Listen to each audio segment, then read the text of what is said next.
day afterwards, how is that day different than the birthday party? And are you worried about that? You must be thinking, when I wake up tomorrow morning, am I going to be back? So I'll be honest, afterwards I had a huge amount of euphoria. I literally felt on top of the planet, godlike. You just feel, it's a surreal feeling. It's completely different to winning a gold medal at the Olympics. This is the, out of 7 billion people, you are the strongest. You are the alpha. You're the one. And for me, it was such a surreal thing to take in. It never really sank in. Do you want me to tell you when it sank in?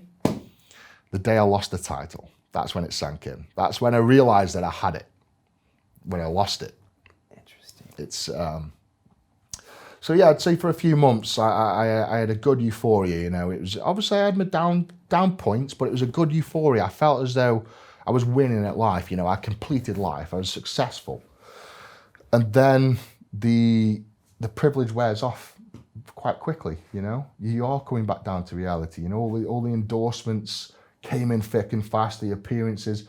I did a good year of solid, work, basically capitalizing on the win. And then I wanted to sort of back away from that, take a bit of time for myself. And that's when it was like, what do I do now? And that's when the depression kicked in again. And it's like, where do you go after success? What do you do with yourself?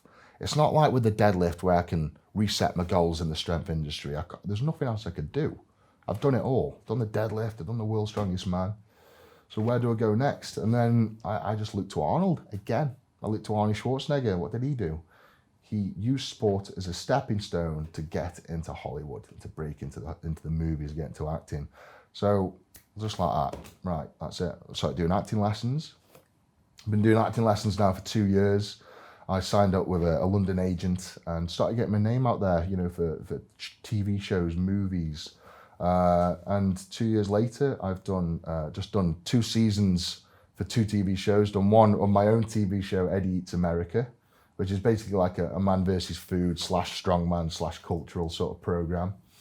And then I'm doing one for the History Channel, The Strongest Man in History. And that's basically me and 3 other strongmen going back in time and doing these feats of strength that you hear about, the Chinese whispers, and you see pictures of guys lifting up elephants and bulls across the back, and people lifting up cars on stages in the Victorian times. And I suppose we're going back in time and investigating these historic figures like the Louis Cyrs and the Paul Andersons, and to put it in the right concept for you to understand, like the Hercules. You hear these stories of Hercules. Is he a real guy? Did he do these feats of strength? Where did it come from? I suppose our job is to go back in time and replicate what these guys did, relive their lives, see if it can be done. And if it can't be done, if we can't do it, the strongest men on the planet can't do it, then it's bullshit. But maybe they did some trickery. Maybe they used some levers, some ropes. Maybe they had some certain technique. And that's what we go back in time and do. We go back in time and relive these guys' lives and what they did. And I think it's actually really interesting. And it's like, I think it'll really work. We've just done season 1. We're talking about season 2. But it's like these TV shows that just, you never forget. I think we talked about this earlier. It's like the Man vs. Food with Adam Richman. Yeah. I think you say Man vs. Food over anywhere on the globe, they know what you're talking about. Because it was just so... It captured the audience. It was so unique. And then you've got the River Monsters that me and my wife just love to sit down and watch a guy fish out these 400-pound group of fish from the ocean, It's weird, but it works. It captures the amount. And I feel as though the History Channel one is really one of those TV shows that can really captivate the audience. It's a big deal, too. It is, History Channel's a big deal. It is. I mean, 3 years ago, if I told Eddie you're going to be on the History Channel, would you have laughed in my face? Or not? Or did you know you were going to be Schwarzenegger? I'd probably laugh. I'd probably like, fuck off. It's not going to happen, It's a bit, I say it's all surreal, and it's all off the back of success. It's what... that title has opened up a whole avenue of opportunities for me, and that's 2 of them. There's quite a lot more on the cards. I'm meeting big film producers, and I mean big ones. Working with Arnold Schwarzenegger on a documentary. What's it about? So I've got a documentary on Netflix already called Eddie Strongman, and there's another one called Born Strong as well. Okay. And so it's basically a follow-on from Eddie One, where, you know, Eddie One was about the story of a working class guy, obviously a true story, a working class guy that's trying to become the world's strongest man.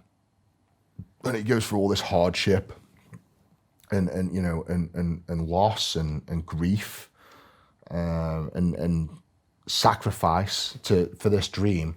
And I suppose the end of the film leaves this big question mark of what happened to this guy after, you know, this was filmed in 2000, it was released in 2015. What happened to this guy? And 2 years later, I win the world's strongest man. I suppose that's where the film picks up. I do the half-ton deadlift. I do the impossible. You know, I win the world's strongest man. So I achieve the dream, you know, that I evidently set myself in previous years. And then it's about following in the footsteps of Arnie. You know, it's about what do you do, what life after success. It's breaking into the movie industry. So it's landing these TV shows. It's working alongside Arnold Schwarzenegger. But then I also want to make it about mental health. You know, the film's got to it's got to have a crunch on it, and that's it for me. Because mental health right now is so rife, especially in the UK, and it's such a hard thing to talk about. You know, you can't talk about it with your mates because you feel weak. People can't open up to family because it makes them look weak. But I suppose I want to spread that message that you shouldn't feel weak. You know, it's such a common thing out there that you should just open up to a family member or a friend. Well, like me, sat here opening up to you and millions of people on YouTube. You know, it's something that you just should open up about. And I think once you've opened up about it, you accept it and you can sort of learn to deal with it and move forward in life. And I think what I've done is used goals. It's like the sink or swim. You know, I've used goals in my life to keep setting goals, keep pushing forward and moving forward in life. And I've achieved that success. And it's like, back down again. And then back up we go. Right, I'm chasing Hollywood now. And this is exactly what Arnold's done his entire life. And I suppose, you know, the film is really about inspirational people. And the main one, you know, Arnold, as a young kid, was inspired by a guy called Red Parks, like I think one of the original Hercules in the films. And then Arnold's grown up to be this huge, massive superstar who has in turn inspired people like myself and other bodybuilders and movie stars. And then I've myself gone on and inspired millions of people in what I've done. And then it's that massive knock-on effect from inspirational people. And I think that's a lot to do with mental health. You know, it's sometimes we need heroes to look up to sort of keep track of our life and keep pushing forward.